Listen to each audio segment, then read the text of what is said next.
Georgia Edson, and tonight's producer, Chris Rosales. Before Georgia gets into an edible discussion, we've got a little bit of news. To begin with, the DEA last Thursday ordered 23 dispensaries to close in the state of Washington. Again, last Thursday, 23 dispensaries in the state of Washington were given 30 days to close, meaning until September 23rd, to move or cease operation. Now, while folks in California and Colorado are used to this kind of activity, this was the first of its type in Washington state. Now, while there have been rumors that this was a response to the back and forth over I-502 in Washington, quotes from an attorney in that state, Douglas Hyatt, who interestingly enough is anti-502, but is knocking down any rumors claiming that this was in response to HempFest recently.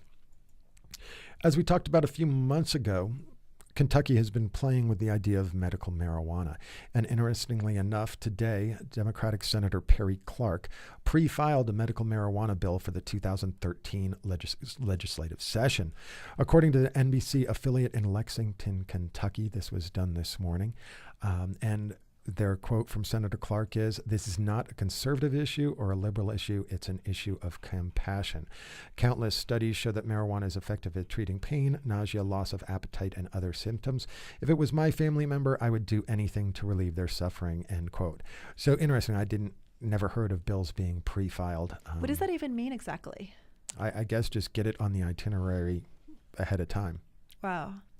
And so good luck to the activists in Kentucky with their work towards that. And of course, I don't think we talked about last week, but Arkansas the medical marijuana in Arkansas did make the ballot. So that will be voted on in November. Arkansas. I mean, it's so amazing to me that we're talking about these states. I mean, it is just, it's fantastic. It's fantastic that states that we consider to be really, really conservative are taking a compassionate stance and are taking a more broad-minded stance. I'm not sure why we can have activity in Arkansas but no activity in Illinois, Montana.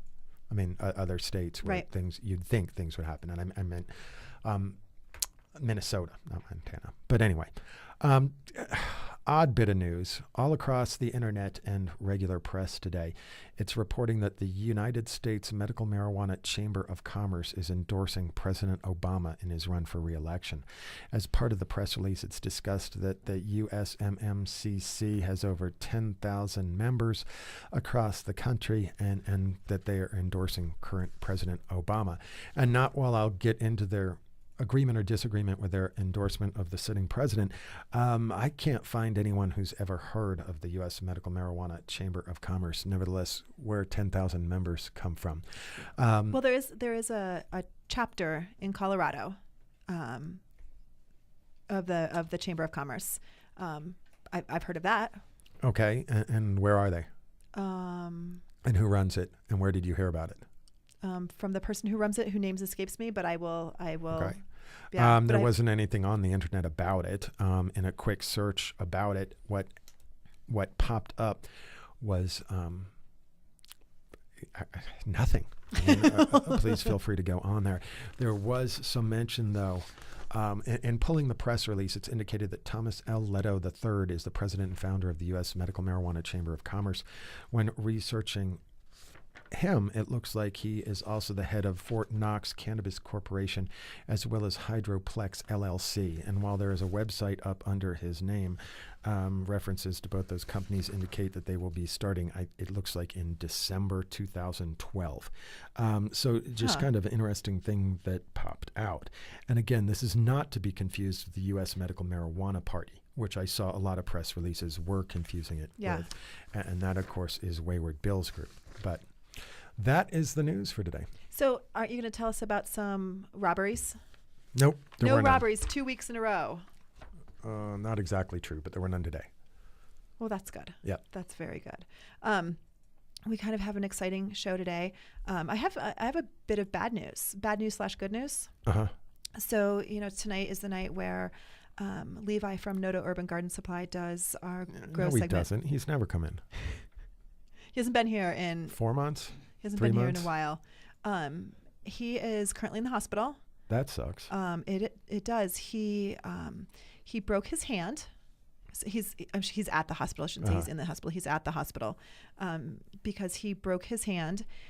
He was being very chivalrous. A woman, unfortunately, was being physically assaulted, and he got in the middle of it and broke his hand on another person's face. Huh. So we wish Levi the best. We have John from MMD of Colorado is going to be talking about the summer growing blues and what to do about it and how to rectify some of your bug issues or heat issues or those kinds of things. And then, as Warren talked about, we are going to have an interesting discussion about edibles. You know, we've talked about various forms of delivery methods for one's medication numerous times, and edibles are certainly always something that comes up. One of the things that we wanted to talk about was people get confused about dosages and how much should I take and why does it take so long and why do I always fall asleep and am I supposed to fall asleep and what's the difference between a tincture and and just a drink and food items and those kinds of things, and are there specific food items that best help digest the edible more quickly, those kinds of things. And so we're going to talk a little bit about that. And one of the reasons why I wanted to talk about that was because there was a guest editorial in the Denver Post this morning that we read, right, Warren? Mm-hmm. And it's entitled "Beware of That Cookie." And a gentleman by the name of Carrie Booth, who is a document control clerk working for RTD at the Union Station Project, tells the story of eating a cookie on a camping trip that was given to him by a family member, and he didn't have a very pleasant experience. This is someone who's never used marijuana in the past. This is his first introduction to marijuana, and it affected him very strongly, and he talks about kind of seeing hallucinations and those kinds of things, and he just really struggles. But one of the things that he talks about that he mentions is that because of that experience, that there's no way that marijuana could be safer than alcohol. And so one of the things that we want to talk about today is wow, this guy had a bad experience.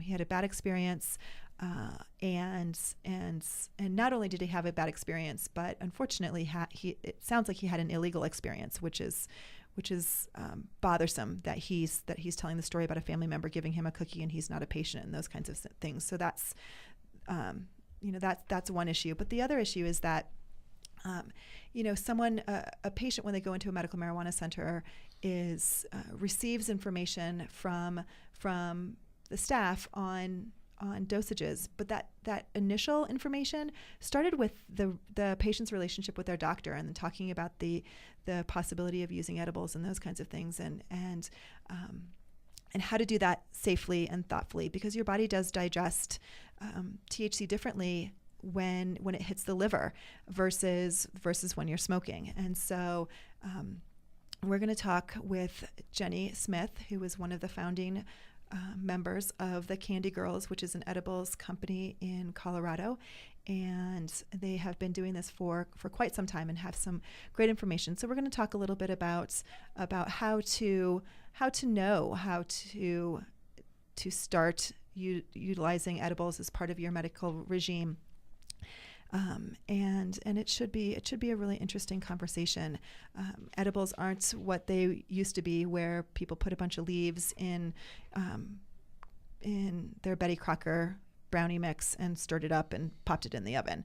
We're going to talk about one of the reason why you smoke, why you light marijuana on fire, is because that THC needs to be activated, and it needs to be at 212 degrees in order to be activated. And so that's what happens with the cooking methods. But now they're so the technology has increased so tremendously that that people have their products tested and they know exactly what you're getting, and the dosages people have always struggled with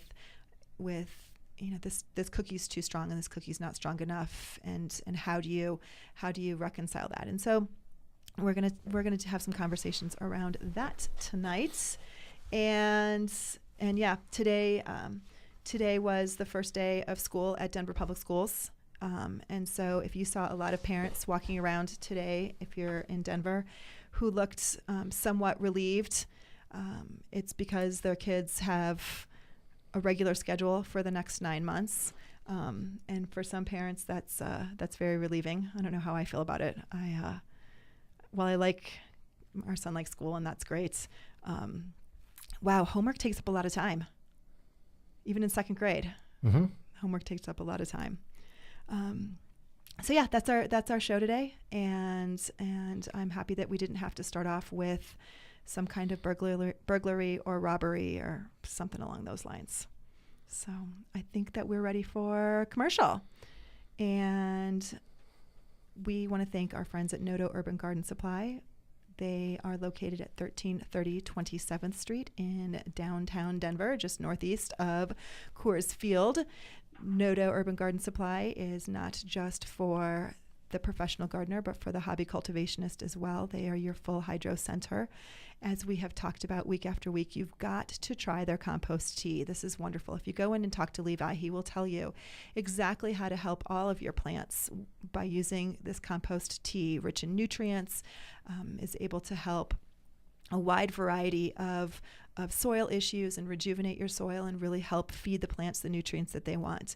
This is a dedicated, knowledgeable staff of folks at Noto Urban Garden Supply. You can visit them on the web at www.nodourbangardenssupply.com. Again, they're at 1330 27th Street in Denver. Check them out, and we'll be right back. The law offices of Edson Maton and Matz provide criminal defense, medical marijuana defense, and advice about setting up and running medical marijuana centers, optional premises cultivation operations, and infused product manufacturing businesses throughout Colorado. With offices in Denver and Aspen, we can offer assistance throughout the entire state of Colorado. Give us a call at 303-831-8188. That's 303-831-8188. Or visit us online at warrenedson.com. Are you a medical marijuana patient or interested in finding out how to become one? Contact Mile High Wellness, where your care is our concern. Conveniently located on Hamden and Tamarack in the Whole Foods parking lot behind Proof of the Pudding, Mile High Wellness offers a wide variety of edibles, hashes, and some of Colorado's top strains. Mile High Wellness, where your care is our concern. 3525 South Tamarack, Suite 110, on the corner of Hamden and Tamarack. 720-382-8516. Mile High Wellness, where your care is our concern. Welcome, welcome, welcome. We are back. You're listening to Georgia and Warren on iCannabis Radio. And we are going to call John, who is the professional master grower at MMD of Colorado. And we're going to talk to him about the summer growing blues. At least that's what I want to call it. He'll probably call it something else, but we will see. Hello. Hey, John, you're live on the air on iCannabis Radio. Hey, how's it going? Good. How are you?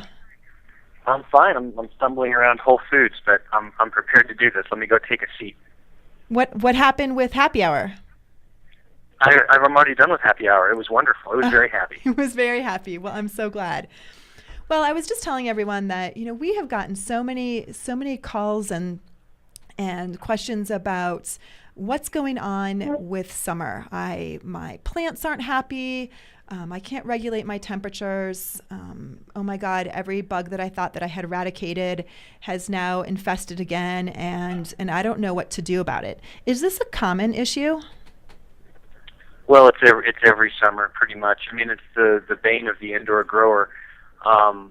Generally, I used to own an organic farm, and so it was the complete opposite. You waited all through fall and winter, and it was terrible because you couldn't do anything. And then when spring and summer arrived, you were as happy as a clam because you could do everything. And it's almost the opposite. The never summer concept that's here in Colorado is most shown in grow rooms. People want to grow in winter all year long if possible, because that's the ideal time to do it. Summer is problematic because basically it's just hot, and so when it's hot, then everything, and there's no bugs in the winter. I mean, in the winter what happens is the bugs do try to come into your grow room because they're trying to escape certain death from being out in the freezing cold, so they look for any place to go, which is why you probably find spiders in your house in the winter. Right. It's the same thing in a grow room. Well, in the summer, it's really even worse because there's bugs everywhere, all over outside, and so they're looking for a way in. And it's not that difficult. I mean, unless you have a completely sealed room, which your small-scale grower can do, although it takes a lot of effort. But without a totally sealed environment and a integrated pest management protocol, you're always going to have problems in the summer to a far greater degree than you would in the winter. So would you give different advice to the hobby cultivationist versus the larger professional grow? Yeah, when you're small, like everybody in this business kind of started out that way, you can use products that are more gentle because you have the ability to really spend quality time with each and every one of your plants. When you're a large-scale producer, you don't have that luxury anymore. You can't hire enough people to look at your plants the way that you would. I mean, anyone who grows, whether it's a medical patient who just has 2 or 3 plants in their basement to a large-scale dispensary, we all love our plants. I mean, they're like become a part of our lives. And when you're small, you can really pay the attention to them that you'd like. But when you get to a certain point, it just becomes impossible to care for hundreds and hundreds of plants with that level of detail. Right. So it requires you to maybe sort of scale up your attack, which isn't to say that you can't be organic. You can. It's just that there are plenty of very powerful organic products out there that small-scale growers don't have to get into because they're able to. I've known growers who could pick off. They had time to pick off all the bugs on a plant themselves by hand. So when you can do that, it really does open up an opportunity to create a level of quality that's hard to achieve on a large scale. Sure. So what are the things that you would tell just the home grower to do to help with the bug issue? I mean, I know we're going into August and it's starting to cool down a little bit, but are there some things that they should be doing right now to keep that under control? Well, the easiest thing to do, I mean, it's not just bugs, it's also heat and humidity. Right. And so for if you take them in that order, with bugs, the easiest thing to do is to create an IPS, or an integrated pest control system. And that means that once a week or bi-monthly, you use certain products, whether or not you think you need them. You continue to use these products, and there are many that are organic and safe and also very effective. But you do that in such a way that you never allow the bugs the chance to rise up. People jokingly refer to spider mites as the Borg because they're, once they're in your grow, they're almost, they'll assimilate everything. Right. They're almost unstoppable unless you really want to get radical with the products you use, and most people don't want to do that. So if you can never allow them entry or use a integrated pest control system that always prevents them from really rising up, that's the best thing. Prevention being number one. Sure. As far as heat goes, if possible, find a basement. Basements are always better than spare bedrooms, and certainly better than garages or attics. I mean, an attic would be impossible in the summer. But basements are more self-regulating, and it's easier to control the temperature. And also, having a proper ventilation system. Many years ago, lights weren't vented, and you always had to shut down in the summer. But now, with the new grow tech gear that's out there, you can do so much with just a fan and some 8-inch ducting to cool your room. And if you apply most of these methods together, you can make it through the summer. It's just never going to be as good as the winter. Yeah. So once folks have a bug issue, is there a point that they can still apply something to be able to eradicate the bugs, or is there a point where they just have to trash their crop?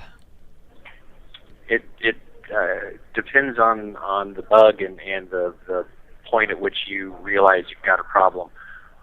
There are several good products out there that are safe and natural and effective that you can use to defeat most types of bugs.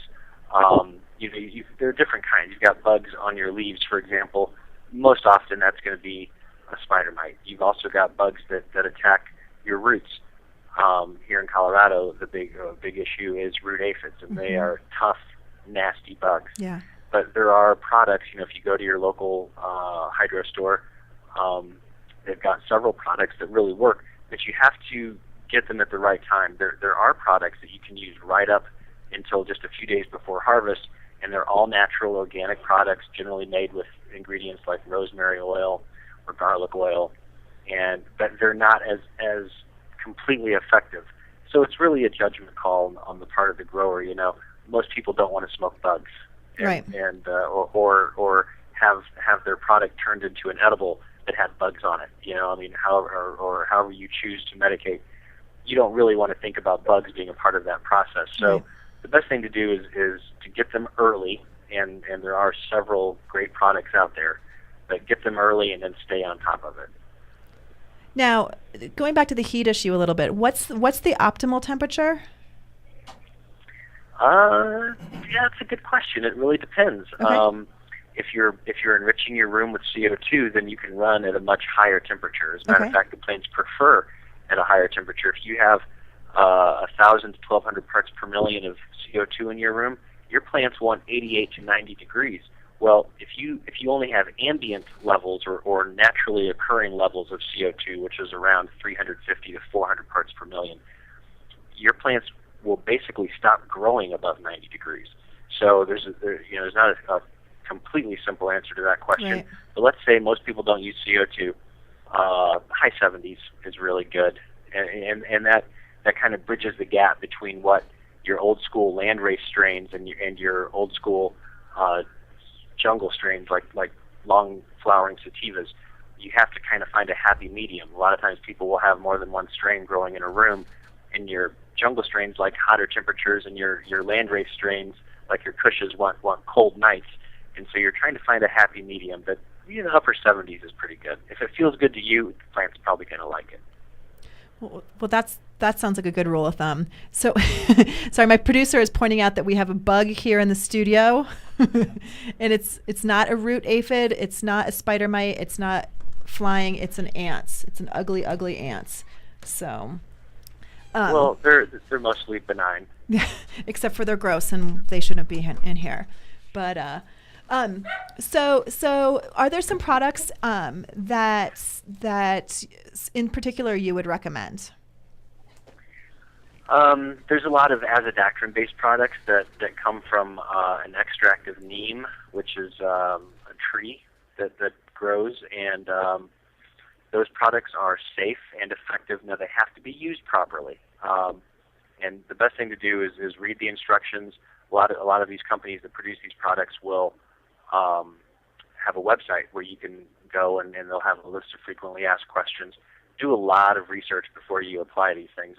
But there are lots of other types of products. A good one out there right now for basic pest control is called Monterey Bay. It's got a organic insecticide called spinosad that's very effective. But it's more effective if you apply it early and you apply it regularly. And these are the safest alternatives. There are a lot of napalm-like alternatives that people shouldn't, really try to steer away from that, because you don't want to experiment on yourself, and consuming those things is not ideal. Absolutely. And the state has put a lot of regulations into commercial grows as to what products they can and cannot use. And so that's pretty regulated. And in terms of that was kind of neat. In terms of applying anything when something's in flower, is that something that you recommend? Did we lose John? Oh, bummer.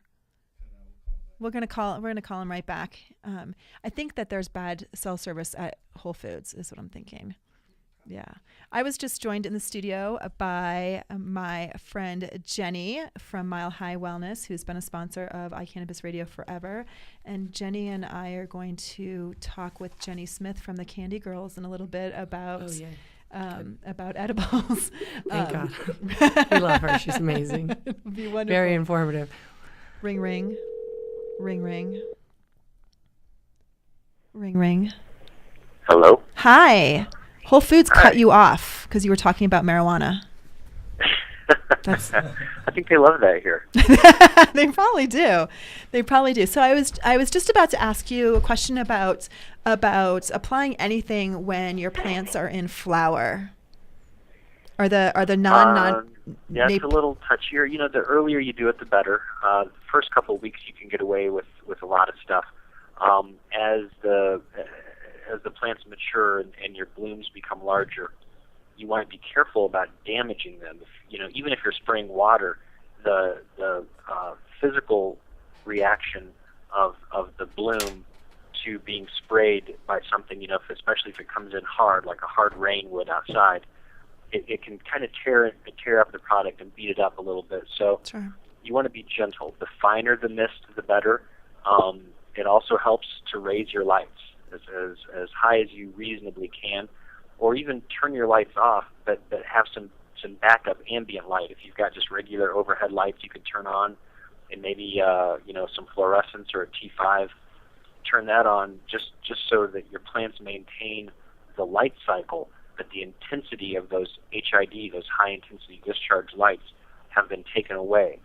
That will allow you to apply a mist without worrying about the water droplets, or especially if you're using something that has rosemary oil or garlic oil in there. That oil tends to bead up on the surface of the leaf, and when light from a 1,000 watt or 600 watt HID light, when it hits that bead, it magnifies, and so you'll get little brown spots on your leaves after you do that. So if you raise your lights up real high, or if you have the option, use some alternative lighting.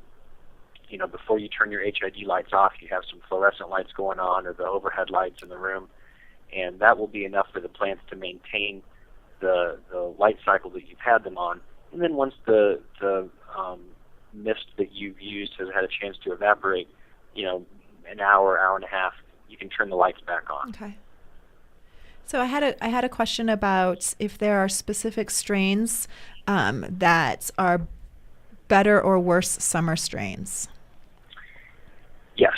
Well, and not just summer strains, but there are specific strains that are just naturally a lot more resistant to pests and other problems like mold.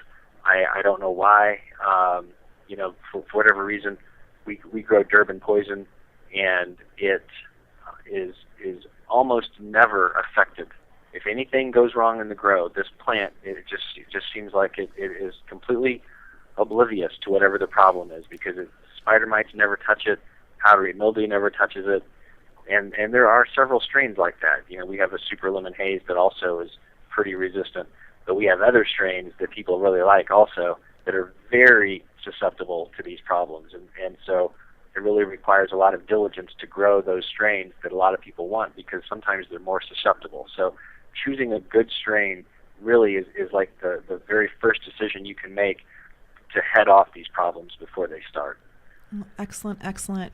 Well, John, thank you so much. We really appreciate it. I think our listeners are going to be thrilled to know that, A, they're not the only ones that have some problems in the summer, and that there are some things that they can do about it. So thank you very much. I love the show. I'll come back anytime you'll ask. Okay. I heard you say that, and you're on the air. It's recorded for here and ever.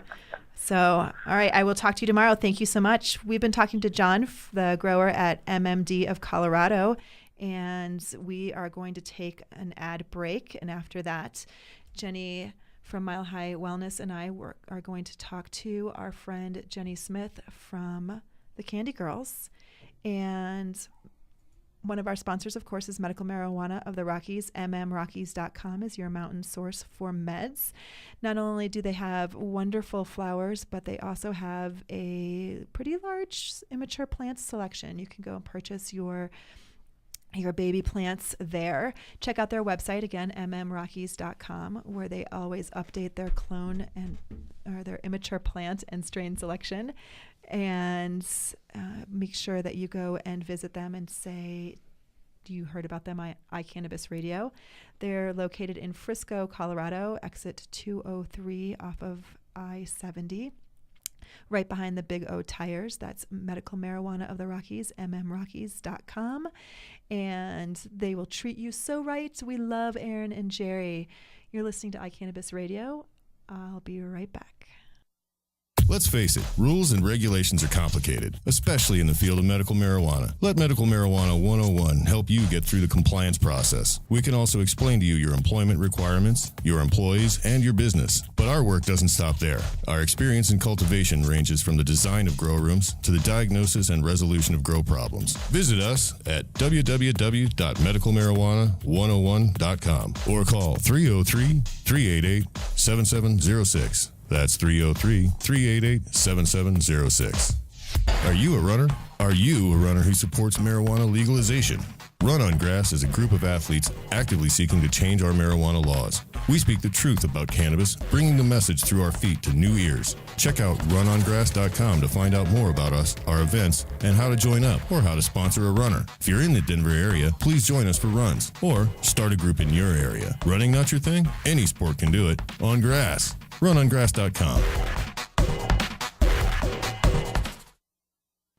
Welcome back. Welcome back. You're listening to iCannabis Radio, and I am Georgia, and I'm here with Jenny from Mile High Wellness. Say hello, Jenny. Hello. How's everyone doing? We're all doing fine, thank you. It's hard for them to answer back. Right. So I will just do that for them. So we're going to go ahead and call Jenny Smith from the Candy Girls, which is an edibles company in Colorado, and they have been around for quite some time and produce some just wonderful, consistent edibles and topicals. And we want to get some input from Jenny, both the Jennys, about using edibles and the hows and the whys. Hello. Hi, Jenny. You're live on the air. How are you? I'm good. How are you, Georgia? Good. We're here with Jenny Foster as well. Hello. Hello. Awesome. Hi, Jenny. Hi. So as you know, we talked earlier. There was a guest commentary on the editorial page of the Denver Post today that was entitled "Beware of That Cookie." And the author Carrie Booth talked about going on a camping trip with his family. And he says the hallucinations were startling. Outside the window was the front yard of my boyhood home, but I was hundreds of miles and decades removed from that house. Not only did I think I was looking back through time, but across space as well. Wow. Yeah. So he talks later on in the article about being on a camping trip, but his family members give him a cookie, and he eats the whole thing, and he doesn't know that it's a medicated cookie. He does know it's a medicated cookie, but he's never consumed marijuana before, and this is the first time, and it sounds like no one talked him through how to eat the cookie, how much to eat, any of those kinds of things. So, but before we start all of that, I want to that's going to be the premise of our discussion, but to kind of lay the groundwork, tell us a little bit about you and your business and how you came to be an infused product company owner. Okay. Well, I believe that marijuana is the tree of life, that it is a plant that's given to all of us to use in all different ways. It meets every purpose our entire world needs, industrial-wise, food-wise, nutritional-wise, and obviously medicinally. I've learned a lot about the plant, and I know that it is beneficial, that our bodies are meant to absorb it, to use it, it's put here for us to actually use in every way. Our bodies have an endocannabinoid system that is only activated with the mimicking cannabis plant, that it's built for us to be able to use. So getting into, my mother died of breast cancer, actually 1991 to this day today, but Wow. that really pushed it just changed our whole lives and had us really start, it wasn't that in particular thing, but someone bringing it back into my dad's life, the plant. And your dad was really depressed when your mom died. Absolutely. And he went through just shutting down and being completely depressed, and a friend of our family brought it to him and said, I really would like you to try this. I think that it would really help you. And we didn't know anything about eating it then. It was just smoking it. And smoking it absolutely has its benefits. Eating it is it's the best way because your body actually can process it. And it'll change chemically in your body while it's processing, and it'll distribute to the different points in your body that can accept it and know how to work with it and use it. So eating it is the only way you get all of the extra cannabinoids that are actually in it. And then smoking it, you get the THC, and it has all of its benefits, but really knowing that it's beneficial is the main thing, and that was the purpose of starting my business, is getting it out to people in different ways. So you started experimenting with cooking and started making your own recipes, and got really good at it. And then not only did you get good at it, but the technology, the ability to test your bases and those kinds of things and know exactly how much THC is in your base, so you were able to really help with the specific dosing of all of your different products, and that's really increased the beneficial nature for your patients, correct?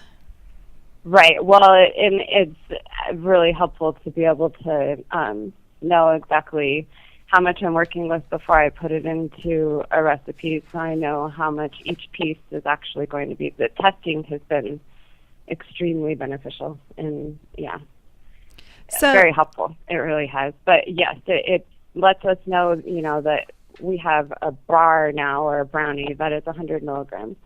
And for me, when I am talking to a new patient or a patient period or somebody that is, in pain and needing something different, I tell them, you should, my brownie would be 100 milligrams. I would tell them to cut it into 6 pieces. You don't have any idea how you're going to react with it. The smaller dosage is great. If it doesn't work, you need to wait 45 minutes after you eat anything, any portion, the littlest size, the biggest size, whatever. You need to wait 45 minutes before you have more, because your body takes that long to process it and to get it into your system and to feel the effects of that medicine. So for people who are accustomed to smoking or vaporizing, where the effect hits you very quickly, those folks often end up, or could end up, eating more than they need to, because they're not accustomed to waiting for the effects of the edible going through your body, hitting the liver.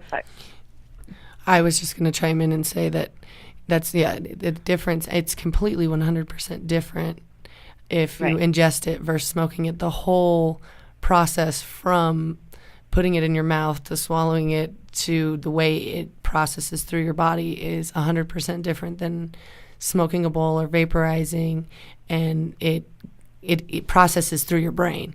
So it's completely processed 2 different ways. That's One's, right. And when you ingest it, it's your liver, and when you smoke it, it's your brain. So it's not, I always tell people all the time when they don't know or they're new patients that it is completely different. It is nothing the same. If you've been smoking for 20 years and never ingested, you have no idea what it's going to do to you. I've had personal experiences myself, so. I think that's a really good point. I think that's a really good point because when it goes through the liver, it produces 11-hydroxy-THC, which tends to have that stronger sedative effect. And so, am I right, Jenny, that most edibles, no matter what they're made from, will give a more sedating effect, whether they're made from a sativa or an indica, because of that 11-hydroxy-THC? Yeah, they absolutely, they're a medicine, and they can be really potent and really strong, and they'll make you not want to get off the couch for sure if you eat too much. And really, it's key to learn your dosing. And I'm ashamed of the people that gave that man that cookie and didn't tell him anything about it, because that's really their responsibility for one. I mean, if he's a patient, whatever, if they got it, it should have been them that ate it.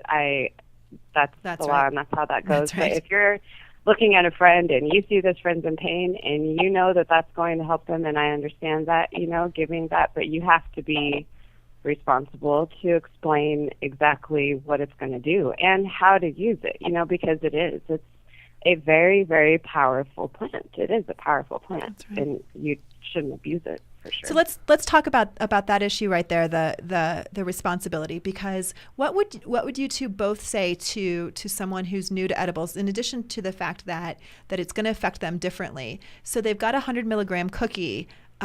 What would be the first time, and I'll ask you, Jenny, what would be the first thing that you would make sure that a patient knows when trying one of your products? That's you, Jenny. That's me, Jenny. Okay, you, Jenny. I was like, oh no, I don't know. Well, I would really have them just try a portion of it and wait for 45 minutes. If that size portion didn't affect them, or they could have had more, then the next round through, you try a little bit more than that. But you definitely have to make it a process that you're figuring out, and not just saying, okay, well, that little piece didn't work, so I'm just going to eat the whole thing this time, because you don't know what that's going to do. And when I'm telling someone to, about an edible and things, if they're on medications, I want to let them understand that it will work with your medication too. You don't need a huge amount of an edible, and you can eat a little bit of it and take it before your medication, and it will work with your medicine and make your medicine stronger and more effective for you. And, it is all about figuring out your dosing and what your body can handle, but everybody is completely different. So you have to start with little dosings and figure, build up and see where you're at. Would you also say that, depending on what it's mixed with, or, like saying like a chocolate cupcake is going to affect you different than a blueberry muffin, or as in to say, depending on what the base is, if it's can of butter, oil, hash versus plant material, concentrated versus. Right. Well, yes, but testing the base makes that huge. So regardless of what the medicine type or form that you're putting into your base, if you know what it's testing at, then you know how much you're wanting everything to be. So I honestly don't know if the hash oil, you know exactly the potency in your base, no matter what you put in it, then that itself should be a pretty consistent thing for you. I'm not sure if, the different extraction methods and putting that into it, I don't know if that makes a huge difference or not. I think one of the complaints in a scheme of getting very little complaints, this is a very minor one, but one of the things that I think sometimes people struggle with is getting a big brownie or a big Rice Krispie treat kind of thing has a lot of calories in it, and so the butter and the oil versus the concentrates bases. The concentrate bases, you're consuming less calories, and so for people that are more health minded, that may be, or people who have diabetes or other kinds of conditions who don't want to consume a large edible. To get their 100 milligrams or whatever it is that works best for them. It's like a tincture or something like that. Is that what you mean? Yeah. Yeah. Those go into your body differently. So yes. As far as that goes, they will process different. You will have a totally different. Say, for instance, if you're drinking a tea or probably taking a tincture, that will enter in your bloodstream almost, instantaneously. To be honest, so you'll feel that within 10 minutes, probably of 5 to 10 minutes, because it just goes straight through. But it doesn't have that chemical processing thing, the process where it changes through your liver and it does all of that. So that in itself does take a lot longer, and it does affect you definitely different. Well, and people say that the advantage to tinctures are, again, that quick delivery system, quick like smoking. But for those folks, and there's glycerin-based and alcohol-based, and so for the alcohol-based tinctures, people who don't want to have alcohol in their system of any sort struggle with a tincture, and then on top of that, alcohol will evaporate quickly, and so as if the alcohol evaporates from your tincture, it increases the potency of the cannabis, and so you have to make sure that the bottle's on really tightly. So there's pros and cons to a lot of these. But Jenny, we're going to have to take a quick break, and I hope you can stay on till after our commercial break, and because I've got a couple more questions and some more thoughts about what to tell this gentleman, Kerry Booth, about his cookie experience. So can you hold on for just a few minutes? Absolutely. All right, you're listening to iCannabis Radio, and we'll be right back.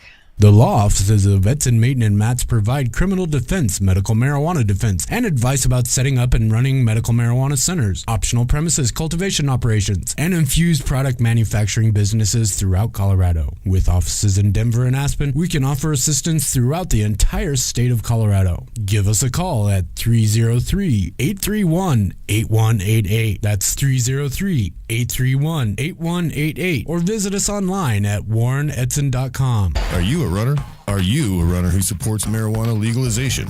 Run on Grass is a group of athletes actively seeking to change our marijuana laws. We speak the truth about cannabis, bringing the message through our feet to new ears. Check out runongrass.com to find out more about us, our events, and how to join up or how to sponsor a runner. If you're in the Denver area, please join us for runs or start a group in your area. Running not your thing? Any sport can do it on grass. Runongrass.com. Are you a medical marijuana patient or interested in finding out how to become one? Contact Mile High Wellness, where your care is our concern. Conveniently located on Hamden and Tamarack in the Whole Foods parking lot behind Proof of the Pudding. Mile High Wellness offers a wide variety of edibles, hashes, and some of Colorado's top strains. Mile High Wellness, where your care is our concern. 3525 South Tamarack, Suite 110, on the corner of Hamden and Tamarack. 720-382-8516. Mile High Wellness, where your care is our concern. Hi, I'm Josh Stanley. And I'm Jesse Stanley. Two of the brothers here from National Geographic's American Weed, and we'd like to invite you to come into our dispensaries in Colorado Springs. Come in for the most pure organic strain selection in Colorado. It's all hand-grown by the Stanley brothers, especially for our patients. So come in and visit us at our two locations, East Platte and West Colorado. And remember, always be kind to each other. Hi, welcome back. So something bit me in the studio. Maybe it was that ants. Just talking about bugs made me all freaked out. All right, Candy Girl Jenny.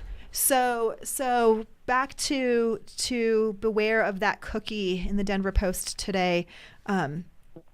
So Kerry Booth's experience with this cookie, this crazy cookie that we don't know where it came from, other than his family members gave it to him. Okay. I mean, it's. I feel so badly for him. I really do. He. Yeah, Go ahead. Sorry, go ahead. No, you're fine. Go ahead. You feel so badly. He had a really bad experience that went on for a really long time, and he found himself embarrassed. And he uses the word, the terror that went through his mind. I mean, it just. I can just picture this poor gentleman having this horrible experience. Although he's with his family, you would think that he would say something to his family members and they would somehow comfort him, but he doesn't talk about that in the article. What he talks about is that the one, and I quote, "The one thought I came away with was that marijuana cannot be considered safer than alcohol," end quote. What do you think about that? Well, I think that that's crazy. I really do. alcohol in itself, if some people can have one drink and I can have one drink and be completely good. If I have two, I might be feeling yucky and getting sick. You have to be able to know a tolerance, but you have to understand, what you're putting into you. And honestly, alcohol leaves your body within 24 hours, and marijuana does stay in your system. Your body doesn't need to push it out. It actually will absorb it and use it and do what it needs to do with it. It's not looking at it like this crazy poison thing that needs to get out. And the fact is, people die from alcohol daily through all different ways of having that happen. And marijuana is safer in every way, I think. So I think that it comes down to understanding. And he obviously does not understand anything about marijuana itself. Well, what a terrible first experience, and you're right. There wasn't an understanding, and the edibles of old, where people would take their stems and leaves and, like I said, mush them up into the cookie mix or whatever, isn't how it is anymore. And no. And you guys have talked about how you would tell a patient to just take a portion of it and see how they feel. And I just can't imagine how many milligrams he had for a first time, and what a scary experience. Which is it is scary. Like I've watched a family member before. It was a family member ate one of my granola bars, and he was at.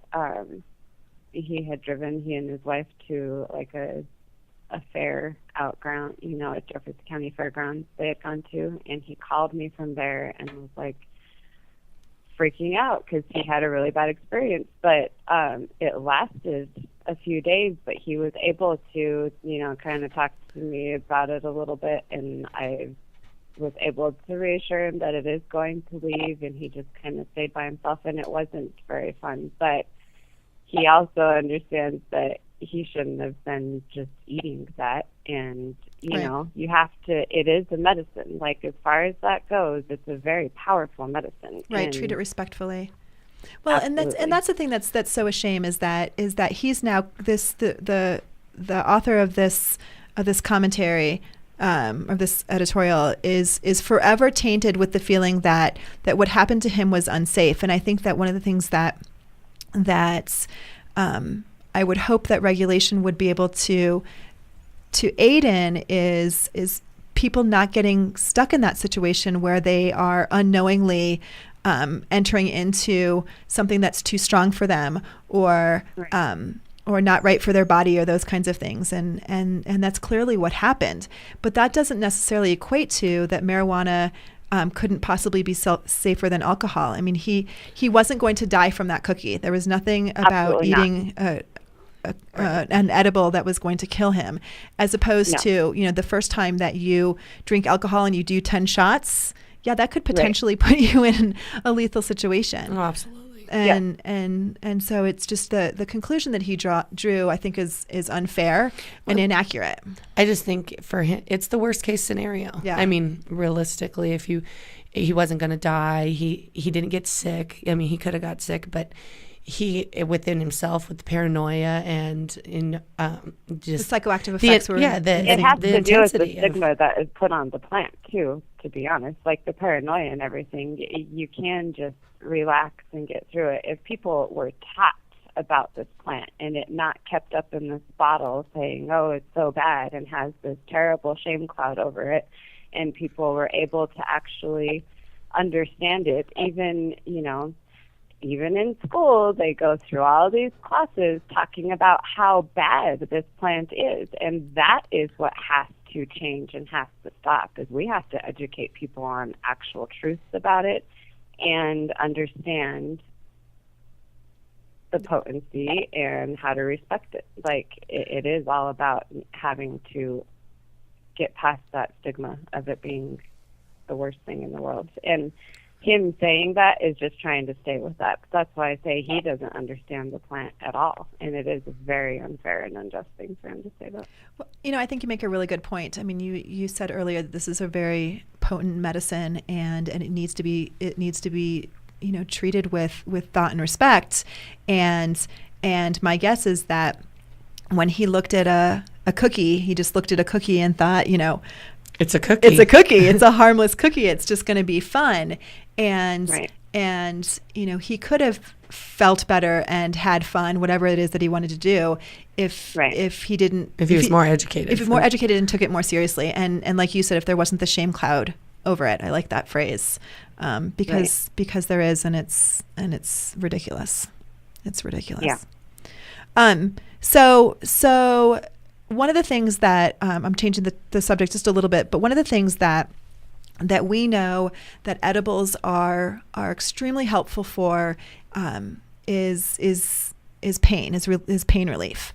And part of the reason is because the effects of an edible are far longer than smoking. And so people who experience pain can have an edible and actually sleep through the night because their pain has been relieved, as for many, many hours, which is, the unfortunate thing that happened to Mr. Booth is, the effects of his cookies lasted for many, many hours. And do you find, both Jennies, that a lot of the patients that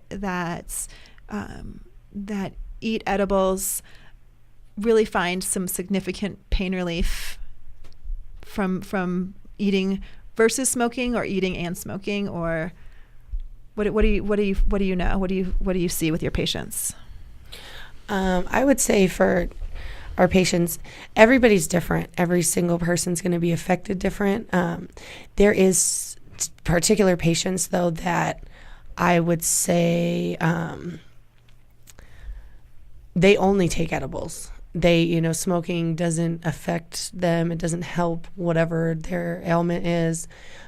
So it's only edibles for some patients. And then there's others where it's they do smoke and take edibles for different ailments. Patients that have several ailments will use the edibles for certain things and smoke for certain things. And then I think there's just there's patients that just don't use edibles. They don't have the effectiveness. Yeah. It's just everybody. Every single person's different. The one thing about the plant is that it's just every single person that takes it in whatever form you take it, smoke, vaporize, ingest. It's going to affect you different than it is the very next person, because that's just how it is. And that's why having a good relationship with your caregiver, or your primary center, and your doctor to be able to help determine what works best for you is paramount. Oh, and I would say trial and error too. Yeah, absolutely. Well, yeah, and honestly, smoking has a stigma that is a terrible thing right now too, but it is sometimes the only thing that is most beneficial and helps. When you inhale, when you're smoking marijuana, every time you inhale, it dilates every one of your vessels all the way down to your bronchial tubes, and you get more oxygenated blood to every single organ in your body when you're smoking marijuana, which is an extreme benefit, to be honest. And it really, I think both of them is what people should be doing. I know people will disagree with that because edibles are amazing and huge, but smoking, it definitely has its benefits as well. Great. Well, thank you so much, Jenny Smith. As always, Candy Girls products are in an MMC near you, including MMD of Colorado. And we thank you so much, especially on today when I know you're thinking about other things. Thank you so much for being on the show with us. It's always a pleasure to talk to you, my dear. Well, thank you so much, and absolutely, I love to be on, and Great. try and tell people things about the plant because it's an amazing plant. Thank you so much. I also am going to give a plug. The Candy Girls balm is the balm that I use, and it has saved me. I'll tell you real quick, Jenny, I have a stress fracture in my foot, and the only thing that allows me to run right now is to be able to be using that balm. And please, please don't write me an email saying I shouldn't run with a stress fracture. I know that. Like, I get it. I get it. But right now, that's what I'm doing. So. Wow. Anyway. Well, I'm grateful to know that is helping you so much. Thank you. I appreciate it tremendously. Well, thank you guys so much. This has been a fun show. I want to tell you what's going on the rest of the week on iCannabis Radio. Tomorrow night is Tuesday. It's always Monday followed by Tuesday. That's how that works. From 6:30 to 8, we have American Weed Realm Radio. Listen to the Stanley Brothers and learn about the realm of caring. Jennifer Murray from Can Labs and Dr. Alan Shackelford speak with Josh and Paige, the mom of a beautiful little girl with Duvet syndrome, and she's doing so well. So listen in tomorrow. And then after American Weed Realm Radio, you know what it is. It's Jenny Cush with Sex Pot Radio. Don't miss them. Wednesday from 7 to 9 is, of course, iDab Radio. All you could ever want to know about concentrates from our friends at Top Shelf. And then Thursday, of course, starting at 7 p.m. is Overgrow the Radio. Next week on Monday, it's the first Monday of the month, so that always means Mad Hatter Smoke Shop joins us for Glass Monday. So don't miss that either. Want to thank this week's sponsors, of course, Mile High Wellness. Thanks, Jenny. Nodo Urban Garden Supply, Edson Maton and Mats, Medical Marijuana in the Rockies, Medical Marijuana 101, and Run on Grass. I'm Georgia. I'm sitting here with Jenny and my producer, Chris. Thank you, Warren, for doing the news, and we will see you next week. Bye-bye.